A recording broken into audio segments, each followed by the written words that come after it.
Buenas, buenas. Mi nombre es Ayelen Correa. Soy pianista, docente, especialista en medio escénico e interpretación emocional para músicos. Hoy te doy la bienvenida a este podcast que en cada encuentro te invita a descubrir el detrás de las partituras. Así que prepara el mate, té o café, ponete cómodo, cómoda, que empezamos.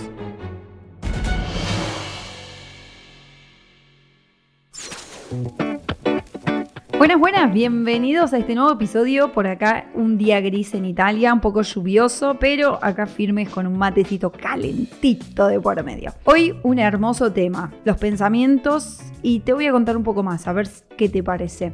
¿Pensamos aquello que sentimos y viceversa? ¿Sentimos realmente eso que pensamos, nos emocionamos? Y obviamente, a partir de todo esto, vamos creando poco a poco nuestra realidad. En resumidas cuentas, si bien el asco cuando mordes un limón no te lo estás pensando, pero hay otras situaciones emocionales que sí se van creando. Igualmente, personalmente no creo que haya pensamientos, emociones o estados sentimentales buenos o malos, positivos o negativos, sino más bien que son funcionales o disfuncionales en una mirada hacia nuestros objetivos. Y es acá donde radica el cambio de paradigma. Si bien el título del episodio de hoy es ¿Cómo controlar los pensamientos negativos?, quiero compartirte una nueva mirada al respecto, para que desde esta perspectiva puedas aplicar todo a tus áreas en la vida, no solo la música. Recordemos por enésima vez y todas las veces que haga falta que primero somos personas y después somos profesionales que nos dedicamos al mundo de la música académica. Ahora, vamos a arrancar con la historia de Analía.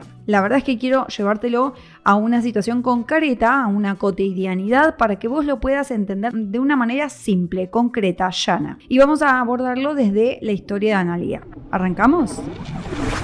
En la primera entrevista que tuvimos, su realidad estaba empañada por una lesión muscular. Era la segunda vez que pasaba por lo mismo y había intentado muchas cosas. Había ido a varios especialistas, kinesiólogos, osteópatas, quiroprácticos, entre otros, pero como una sombra, los dolores la seguían todo el tiempo. Esta vez estaba dispuesta a intentar resolver de otra forma y por eso había tomado la decisión de trabajar su miedo. Claro, ella estaba consciente de que había una conexión entre esas lesiones, ese dolor y el miedo escénico que tenía. A vistas hacia adelante tenía su examen de graduación y ella misma decía, aunque sea en el último examen, en el último concierto, quiero poder no pasarla tan mal. Cuando colgué esta primera entrevista de evaluación, respiré profundo porque sabía que Analía iba a tener que hacer un gran trabajo para poder alcanzar ese objetivo. Y yo estaba ahí para ayudarla. Ella me había elegido para eso. Había que trazar un camino, pero tenía que tener opciones variables. Porque si alguna situación se complicaba o no salía como esperábamos, teníamos que usar plan B, C y B y todas las letras que hubiera por ahí. Pero estaba segura que Analía merecía salir de ese dolor. Merecía transformar esa angustia y poder dar a luz esa esperanza que aún estaba latente en ella. Así que nos pusimos manos a la obra. Al cabo de 2 sesiones más o menos, empecé a identificar que todo su discurso estaba maquillado de una tormenta de frases como no soy capaz. Esto que me pasa es porque soy insuficiente. El de al lado siempre lo va a hacer mejor que yo, si soy una inútil. Cada vez que pienso en decir algo, me recuerdo que no es necesario. Mi boca se encuentra mucho mejor cuando está cerrada. Estudio, pero me siento una burra. Cada vez que me doy cuenta que pasaron 2 horas y no logré resolver ese pasaje, ese lugar que me había propuesto, me siento una inútil, una fracasada por completo. ¿Cómo voy a mejorar si tardo tanto en resolver algo cuando los demás lo hacen a la primera? Wow. Yo la escuchaba y pensaba en esa lluvia de frases que ella misma se decía día tras día, que ella misma escuchaba y se creía 24/7, pero que nunca había tomado conciencia. Analía no tenía ni idea de lo grave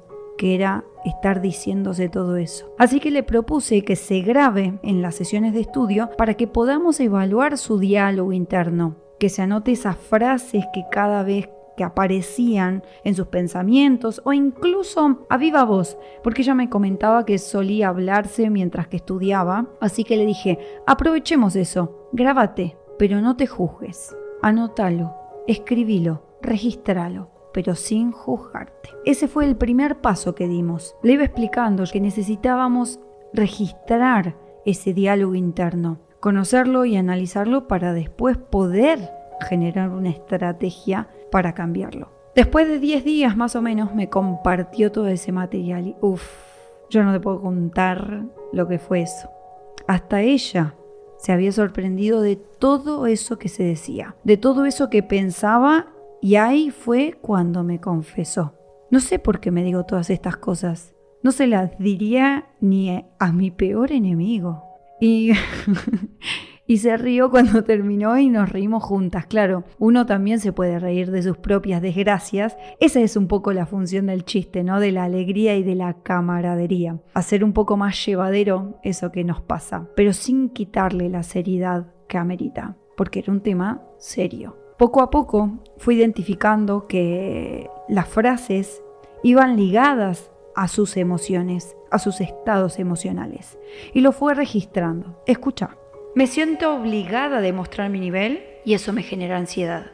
Cada vez que voy a las clases de instrumento, pienso que si no demuestro que generé avances musicales, soy insuficiente. En mis sesiones de estudio me obligo a quedarme sentada tocando la cantidad de horas que planifiqué, porque si no, pienso que soy una irresponsable. Esto es lo que había anotado. Entonces, al identificarlo, Analía lo que hizo fue dar el primer paso, ser consciente, visibilizar eso que le pasaba.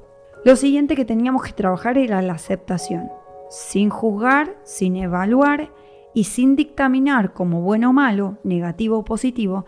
Analía necesitaba comenzar a determinar qué pensamiento le iba a ser más funcional que otro, cuál la motivaba más o la enterraba en esa insuficiencia que se había creído y creado, por qué decidía empezar a cambiar una frase por otra y qué emociones o estados emocionales quería empezar a desarrollar o modificar. Fue un proceso intenso. Así que pasamos de la inconsciencia a la conciencia.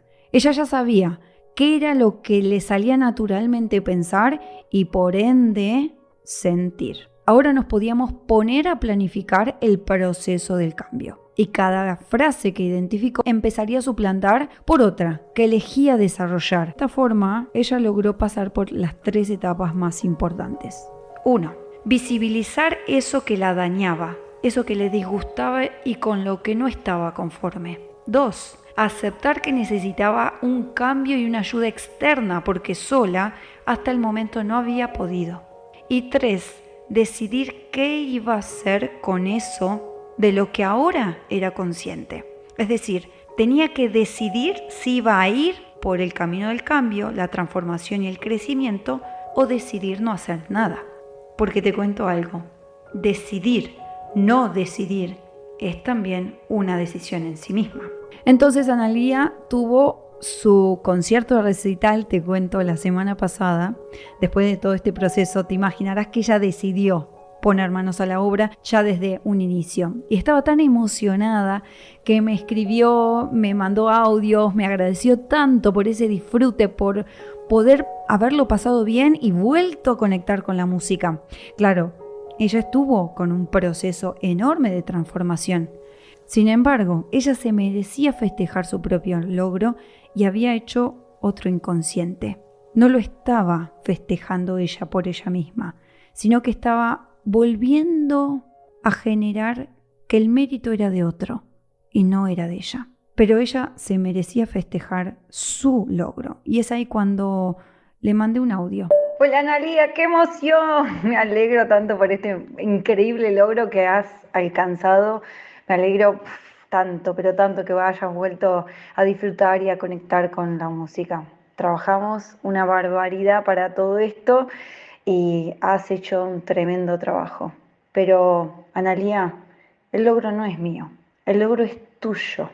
Y no es gracias a mí, es gracias a vos y a todo tu tremendo trabajo que hayas logrado todo esto. Así que reconocete que este logro es tuyo. El esfuerzo, el proceso y todo el cambio que venís haciendo es tuyo. Disfrutalo, sentite orgullosa y merecedora de este momento increíble que estás pasando, porque vos sos la que diste el paso para que yo te pudiera acompañar. Pero te repito, el mérito no es mío, el mérito es tuyo. Y acordate esta frase que a mí me parece maravillosa. Las semillas crecen solo si están en tierra fértil. Y hoy celebra vos. Celebremos juntas, pero sos vos, esta maravillosa flor que muestra los pétalos al sol. ¡A festejar, Ana! Por fin volviste a disfrutar. Te mando un tremendo, fuerte abrazo a la distancia. El ejemplo de Ana es el ejemplo de varios músicos y músicas que se acercan a trabajar sus displaceres, el miedo, la vergüenza, el hastío y tantas otras emociones disfuncionales que van creando incluso sus propios pensamientos en el día tras día. Desde este lado del hemisferio estamos cerrando las etapas escolásticas con los exámenes, los conciertos, los recitales de fin de año y de fin de máster y todo eso. Pero prontamente también van a arrancar las audiciones para los ingresos. Y escuchar esos audios o leer esos mensajes de felicidad, de emoción y satisfacción de tantos, pero tantos músicos que acompaño día tras día, después de un tremendo y profundo proceso que ellos hacen, para mí es muy gratificante. Nunca, pero nunca me olvido que ellos han hecho el proceso. Yo solamente los guié. Ustedes no me ven del otro lado cuando me mandan estos mensajes, pero más de una vez me rueda una alegría enorme por mi mejilla sabiendo que hay otro músico, otra música que volvió a disfrutar. Por eso es que llevo trabajando hace muchos meses en una idea increíble, porque liberarte de todas estas trabas te lidera, te empodera y empezás a brillar de nuevo con tu propia luz. Por eso es que hoy te puedo contar con una emoción enorme de este proyecto que vengo trabajando hace rato. Es la apertura de las postulaciones al programa grupal y online de 16 semanas Lidera tu escenario emocional.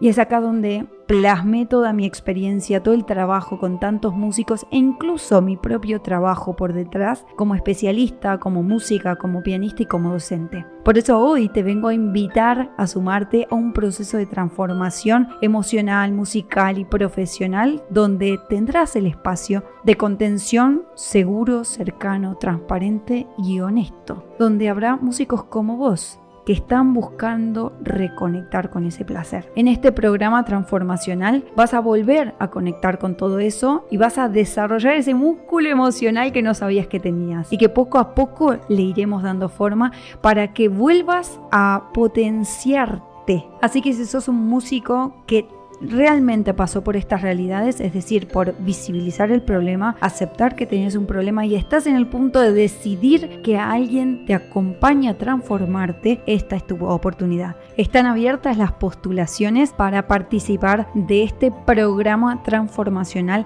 Lidera tu escenario emocional. Van a ser 4 meses intensivos de muchísimo trabajo práctico, teórico, no te puedo explicar la cantidad de cosas que van a ver ahí, así que te voy a dejar acá en la descripción la página para que te puedas hacer la postulación, para que podamos encontrarnos en una sesión de valoración, charlar juntos y poder ver si estás lista o listo para este proceso de transformación. Te espero y gracias por estar del otro lado en el Detrás de las Partituras. Nos vemos en el próximo episodio.